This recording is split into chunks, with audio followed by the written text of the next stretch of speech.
Welcome to Paranormal Yacker. You are invited to join me, your host, Stan Mallow, each week when I interview a different guest of note in their respective field. The unexplained, the mysterious, the macabre, UFOs, ghosts, Bigfoot, psychic phenomena. We explore them all on Paranormal Yacker. Hi, everyone. I'm Stan Mallow, the Paranormal Yacker. My guest is Antonio Pagliarulo, the son of Italian immigrants. He was schooled since childhood in the ways of Italian folk magic. He writes regularly about spirituality, witchcraft, and paganism, and the intersection of folk magic with popular culture and religion. I'll be speaking with him about his book, The Evil Eye, The History, Mystery, and Magic of the Quiet Curse. Antonio Pagliarulo, welcome to Paranormal Yacker. Thank you. Thank you, Stan. It's a pleasure to be here. Can you, Antonio, define the evil eye? What exactly is it? What are its roots? And how far back in history can it be traced? A big question, but let's get into it. So the evil eye is a negative force that is cast through a glance or a look. And it's a baneful force, a curse. You can do this in one of three ways. The first is intentional. You meet someone or you just want to tell someone that you're resentful, you're angry. Well, I should start by saying first and foremost, actually, let me back up 1 second. It is a curse that is cast through a baneful negative curse that is cast through a glance. Its root is envy, jealousy, resentment, any sort of negativity. That is the root. It's the emotional root, what allows someone to transmit that energy and cast the evil eye. So one of three ways it can be done. The first is intentional. Someone really lets you know they don't like you, they're angry with you, they're jealous. That's an intentional way. The second is unintentional. And sometimes people will give a compliment. And if you've ever seen in many cultures, there are different ways. You follow a compliment with, oh, God bless you. You follow a compliment with, sometimes in growing up in my neighborhood, there were a lot of Italian families, and we would, in different parts of Italy, depends on where you are, but you spit if you received a curse, because that was sort of to receive a compliment, not a curse. You'd spit because that was the way to ward away any unintentional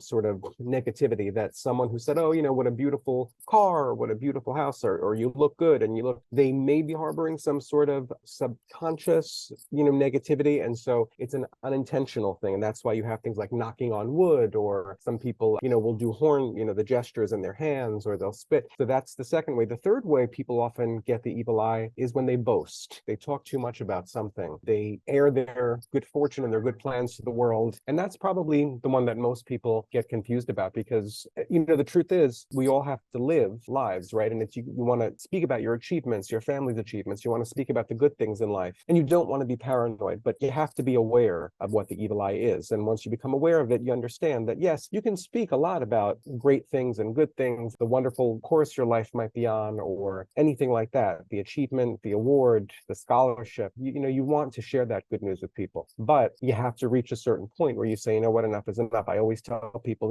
how many times are you going to post that picture of your spanking new house, that beautiful picture of your house on Instagram, or how much do you have to, how far do you have to go with that? So you have to be mindful of it. So the evil eye is cast in three ways. As I said, intentional, unintentional, and then you bring it upon yourself by sort of tempting fate and boasting too much about something. And that's when you get a lot of jealousy. And how far the evil eye goes back, scholars will tell you that it goes back at least 5,000 years. We know certainly in ancient Egypt, eye symbolism, very, very big, painted on boats, on coffins, to ensure the passage into the afterlife. Some will tell you it goes as far back as Mesopotamia. I think in 1938, at Tel Brak, there was an archaeological dig, and they excavated on these little eye idols. And now in this sort of structure that's now called the Eye Temple, and it goes very, very far back, very far back. And why is that? Because its root is emotional. It's about jealousy and envy, and these are emotions that every human being has experienced and will experience. Why, Antonio, do you call the evil eye the quiet curse? So I call the evil eye the quiet curse because in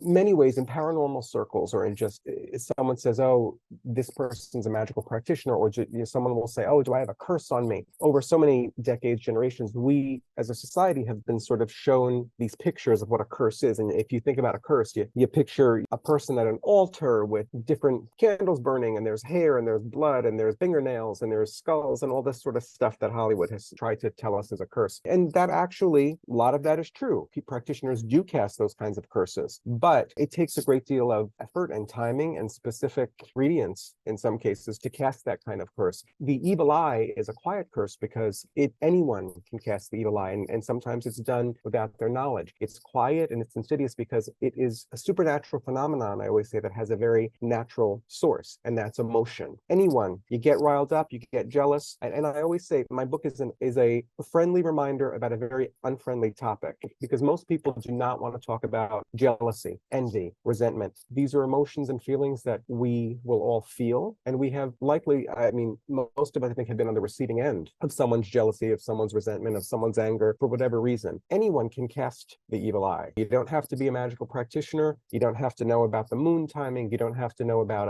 specific incantations or herbs or whatever it is. It is simply the energy that is within everybody, and it is transmitted through a look, and it's silent. I always go back to the phrase, the sense of being stared at, because how many of us have been in those situations where you're standing around, maybe you're sitting in a park reading a book, and all of a sudden you turn around because you feel someone staring at you. Or the other side of it, you walk into a crowded room and you see that person. Maybe it's an ex, maybe it's an ex-friend, maybe it's the ex-boss, maybe it's just someone you don't want them to know that you're staring at them, or that you're checking them out, or that you're trying to see what they're doing, and yet can go behind the column, you can go behind people, and they'll be clear across the room, but you will stare, and out of nowhere that person will turn around and catch you, that they'll see you staring. How is that possible? There's an energy there. And there's a book, The Sense of Being Stared At, which is wonderful and gets very much more into the phenomenon. But this is the energy of the quiet curse. You don't know when it's going to strike you until you start getting the symptoms and the signs. You, Antonio, grew up in a home where the magical arts were commonplace. What is your earliest recollection of how the magical arts were employed in your home? Which family member or members practiced it most, and in what ways, what purposes were they used?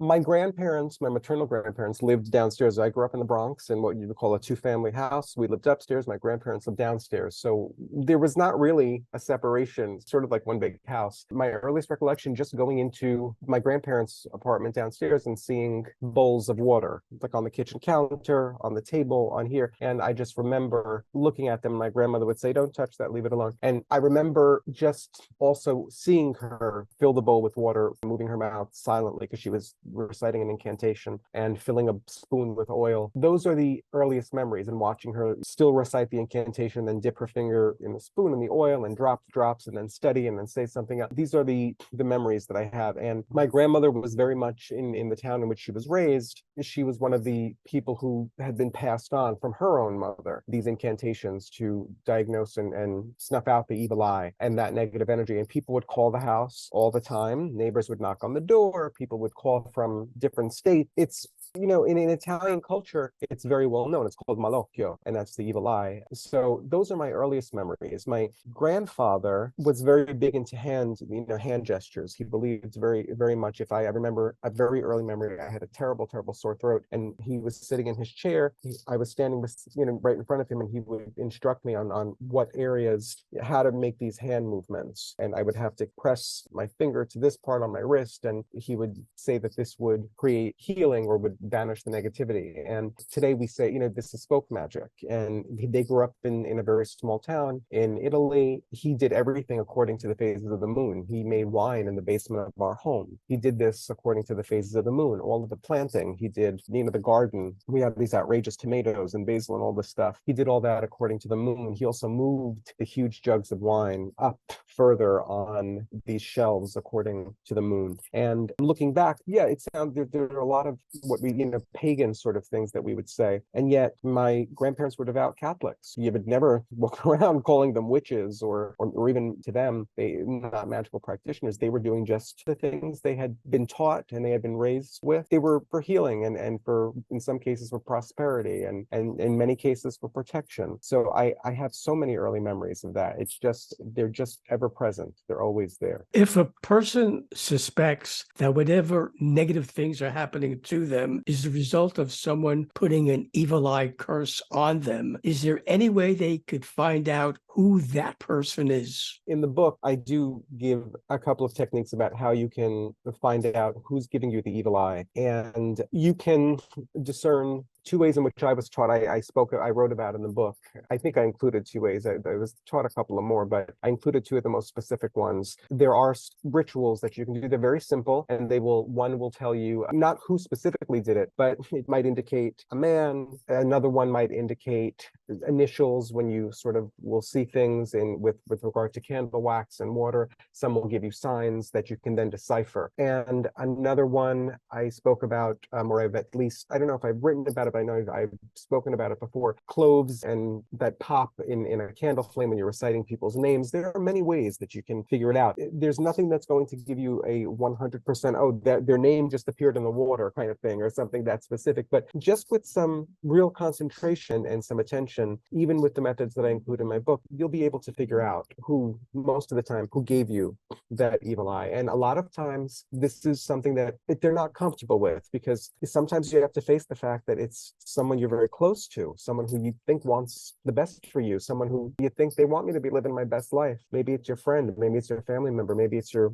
coworker, and you think, well, no, that person would never wish something ill on me, and yet it is true. So you have to, and that's when I talk about being mindful about the evil eye. It's an uncomfortable situation, but there are people, not only from your past, but from the present, who do not, for whatever reasons, are not wishing you well all of the time. They don't want you to succeed. They don't want you to get well. They don't want you to be happy. And as they say, it's a bitter pill to swallow, but it is unfortunately the reality. But when you become aware of that, and you accept sometimes that you're going to do these methods, and what comes through might be something you don't want to see. But once you become a proficient at these methods, you will understand the energy that you're working with. Once a person realizes who the person is that's sending them the evil eye, what suggestions do you have on how to deal with that person? Should they confront them, or would that cause more harm than good? I don't think you should go ahead and confront anyone. In fact, I've written about this as well in the book, and I said, a confrontation, once you get schooled in the ways of magic, you don't need to go out there and sort of put yourself in what could be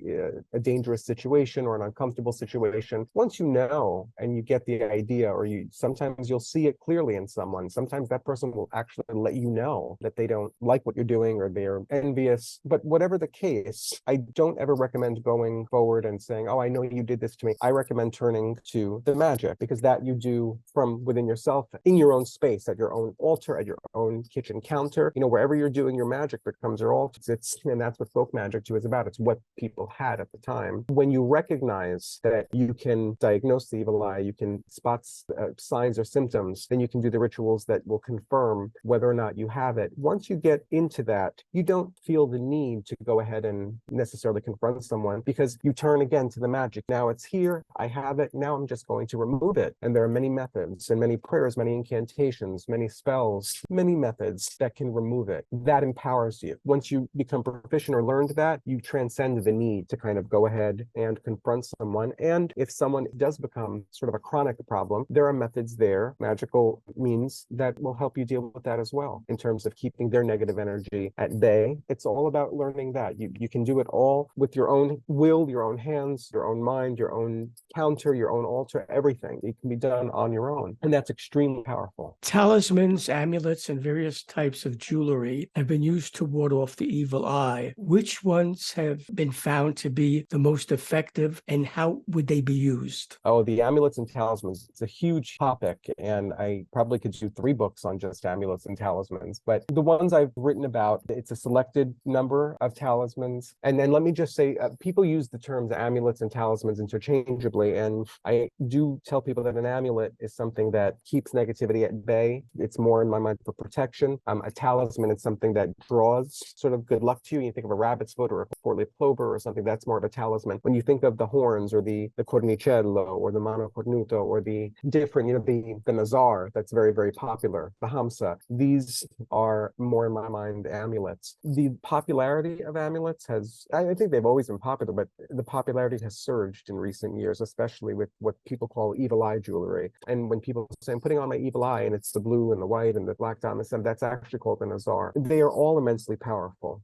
I don't believe that there's one that's more powerful than the other. I think it's which amulet resonates with you in particular. And when you find that that amulet, and you begin to develop a relationship with the amulet, and it becomes a part of you. I wear many amulets. A lot of people tell me I jingle when I walk because I have so many things on. Today alone, I have the Ankh on and a pentacle on, but I have many other amulets. So I think there is not one that's more powerful than the other. It becomes powerful for you when you recognize that it's your amulet. Many times it's more than one. I don't think I could ever choose. If someone said, well, choose one amulet for yourself, no, that would be too hard for me, because they each have so much history, so much magic to them. They hold so much power for me. Using amulets is definitely a way to ward away the evil eye and to keep negativity at bay and to banish it. And also, some people will say to me oftentimes, the interesting thing about amulets is that people will say to me, oh my God, whether it's hanging on the wall or whether it's, on their person, people will say to me, my amulet broke, cracked right down the middle, or fell off the wall and there's a big crack in it. That must be bad. And I often remind people, no, that's actually a very good sign. It means that your amulet is working, because it means it absorbed the hit, it absorbed the negativity, it took it, and it broke. That means it didn't get to you. The amulet did what it was supposed to do. It protected you from energy. And so when it breaks, you do know, you should realize something was going on here, but the amulet did its job. And you're going to replace the amulet. You're going to go on and put another amulet on. But remember that the amulet that breaks or has a crack in it is a sign that the amulet is working. It absorbed, it took the hit. Besides talismans, amulets, and jewelry, what other items or methods can be utilized to ward off the evil eye? There are hand gestures that can be used to ward off the evil eye. Growing up, again, in an Italian household, I grew up, every time a compliment, even if it was meant, someone gave you a good compliment, or if somebody said something that was not so good, the horns, doing this was the biggest thing. I used to walk around, I still do, and put my hands in my pockets sometimes, just like this. And a lot of the people I grew up with will do the same thing. So certain hand gestures, if you look at them, I do discuss a few of them in the book. Those are powerful ways. Also, there are a lot of herbs. There's a lot of botanical magic that is done. Bay leaves are immensely powerful. I was taught rosemary is immensely powerful. Putting 2 bay leaves in your pocket when you're going out. You're going into a new place, you're afraid of maybe getting negative energy. A spell can be as simple as taking 2 bay leaves with you, putting them in your pocket. You get home and you burn those when you're done, and that will ward away it'll burn up a lot of negative energy. A sprig of rosemary taped into a window. What are the windows? Windows to me are the eyes of the home. So those are simple methods, and I go through a lot of these in the book. You can also different incense, smoking the eye away, as I say. You could do that to ward away the evil eye or to cleanse negativity from the home. It doesn't always have to be amulets and talismans. Not everyone is comfortable with something that is necessarily spiritual or religious in nature, and that's fine. But nature is the greatest magic. It is magic. And when you look at the herbs and you look at the specific woods that can be burned, I think I have received a lot of feedback from people, from readers who have expressed their surprise. It's, oh, I didn't know that this could be used. Something as simple as this could be used to ward away the evil eye, or to burn the negativity away, or to just sort of vanquish it there. So those are methods that I often tell people. When you are reading the book, you'll find simple methods, simple spells. There's one that I was taught a long time ago, which I love. It's, you can braid the prayer into your hair, as I say. And there's an incantation that's there, and you need nothing except yourself. There's also one that is done 1, 2, 3. There are 3 lines that you can hold out. You recite 1 line, 2 line, 3 lines,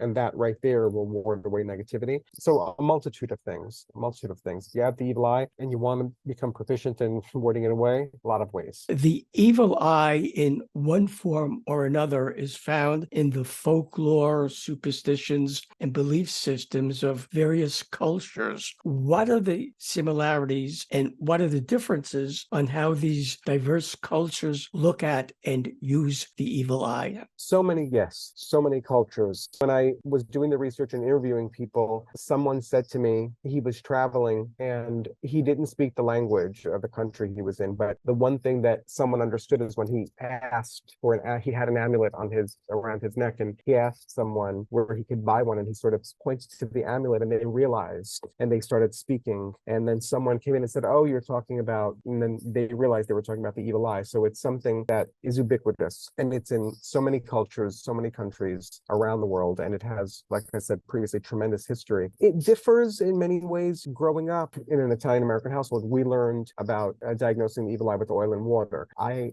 have friends and people I've interviewed who will diagnose the evil eye, in Greek culture, mateisma or mate, it's very common. Some practitioners cultures do not use oil and water at all, but they just recite a prayer. They know that someone has the evil eye because they will begin yawning, or their eyes will tear up tremendously, and they'll say, oh yeah, or the person for whom they're doing this will say, oh, I just yawned, or my eyes are burning, or something happened. It isn't always oil and water. The belief system, however, the belief about what the evil eye is and what it can do seems pretty consistent. That everyone, I pretty much said the same thing. It's a negative force and is born from jealousy and envy. So the underlying belief, definitely the same. The methods by which people diagnose it and cure it, those are very different. Many have never heard. When I was interviewing people, and I would ask the oil and water, no, I never saw that. Some cultures have specific prayers and incantations that are passed down from, in some cases, it's male to female, it's uncle to niece, father to daughter, mother to son. In others, it's just all the females. In others, it's the males, grandfather, son, nephew, uncle, that kind of thing. So many different, it's fascinating to see that you have this belief that's running very strongly, the evil eye, what it is, how long it's been here. And that's the thing. You look at it, it has such a long history. It's amazing that the evil eye has survived for so long. There were so many superstitions back that now we'd look at and go, oh my God, what do you mean they did? That's crazy. And yet the evil eye is something that has survived, is prevalent in so many cultures. And there's a reason for that. And the reason for that, I think most people understand that it is real. They understand that jealousy is a real force, that envy is a real force, that resentment, anger, these are real forces. It's energy, and they can affect us. The ways in which I discuss them and I write about them in the book, there are many different ones, and it's so fascinating. And I wish I had been able to sort of include all of them, but it was impossible to do everything, but to include everything. But so many people shared their stories with me. Different cultures, different methods, but overall, the same belief. You, Antonio, point out in your book that most people forget or are just not aware the eye is mentioned in many sacred texts. Can you share some of them? The eye is alluded to certainly in the Bible, the Sermon on the Mount, the lamp of the eye, the tractate of the Talmud, the Baba Metzia. He says, a cemetery, I'm paraphrasing, in the cemetery of 100 people that are deceased, 99 died of an evil eye. You could see it in different parts of the methods, different parts of the Quran. There are methods for it. In Zoroastrianism, in Hinduism, certainly there are mantras. So you can see it alluded to in so many different faiths. And it goes back to this idea of envy and of jealousy and that root there. When you really look at these things, and many people have disagreed with me about that. I know many Bible scholars who have said, no, that's not true. And that's okay. Everyone has their opinion on that. But when you look at the scripture or the verse or that, you can see what's been written about is in fact envy, jealousy, greed. And it goes back to the fact that these are embedded, these are all parts of the mind and the condition. No one gets away from them. It doesn't matter what faith you are, you're still going to feel those emotions, feel the effects of those emotions. You're going to experience them. You'll see it in many different spiritual practices. Some are more direct and many allude to it, but it's absolutely there. The examples I give in the book, certainly specific, and I encourage people to research those if you have any doubts, because I think people will be pleasantly surprised or a little bit shocked about what they find. I know people who've written to me and said, oh, I never saw that in this part, this verse in the Bible. I didn't see that here, but it is there. Ever so often, one hears stories of families who have had curses placed on them, and these curses, they continue generation after generation. Has your research, Antonio, found that such families exist? And if they do, is there any way these families can put an end to the curse that was placed on them? No, I think you're referring more to generational curses. People say it's just this constant thing. So in my mind, there's a difference between a generational curse and something like the evil eye. Generational curses, in my mind, are different than the evil eye. Are there ways to remove generational curses? Yes, there are many ways to do that. It's a different thing than diagnosing the evil eye and removing the evil eye. People have asked me those questions. They say, well, if I'm diagnosing from using one of the methods in your book and I'm diagnosing the evil eye, how do I know that it's not a generational curse? And well, because you're specifically diagnosing this, for you specifically doing this ritual to find out whether or not you have the evil eye. And if you don't, it will show that you don't have it. So it's different than a generational curse. That said, to answer the question, yes, there are, in my opinion, generational curses that unfortunately befall generation after generation. And yes, there are ways in which these curses can be broken. But it's a different sort of diagnosing method, and it's a different way of looking at things, and it's a different way of doing the magic for that. In your personal life, Antonio, you have drawn on many modalities, disciplines, and practices, from Italian folk magic to paganism, Roman Catholicism, evil eye magic, and even the tarot. How do you connect all of them, and how did you decide which ones you're going to employ? Connect all of them because, to me, that's what magic is. Magic exists in everything that you just mentioned. Magic is in Italian folk magic, in Catholicism, in the tarot. That magic is very real to me, that current, it runs through everything. How do I decide personally which one to use? I use my intuition. I think over the years that I have been a magical practitioner, the one thing I can say is that I have absolutely, my intuition has definitely gotten stronger and better. And I use, a lot of different methods and different meditative techniques, different prayers, incantations. I do all of that with the goal of sharpening my intuition and strengthening my intuition. And I think many magical practitioners who especially practice folk magic and maybe drawing from different traditions will understand what I'm talking about. When you practice and you have devotions, there are devotions you may have to certain deities, certain saints, certain folk saints, and you can't really explain it. I have devotions to many deities, different saints, different folk saints, and I can't explain where it came from. I just know that they are real. They emerged, or they were just ever present in me, and I know that they're real. I don't know why necessarily, but the why isn't so as important to me. I know that they're real, and I use my intuition to say, well, how am I going to look at this particular problem? Am I going to use the tarot? Am I going to use this method? Am I going to use this kind of spell? Am I going to use this kind of prayer? Is it going to require a specific time? Is it going to require a specific ingredient? That's something that is personal to me in terms of how I'm performing, how I'm doing that magic. And I do use my intuition about that. And when you're a magical practitioner, the universe, the energy is speaking to you all the time. And sometimes the greatest way to get signs, people, look for signs from the universe or signs from spirit or signs from nature. It's staying still. It's relaxing. It's being still. It's through the silence that you kind of hear the internal response. That's how I go about it. It has never failed me. And a lot of it's just immensely powerful for not only for other people who I've given readings to, and I do give readings to, but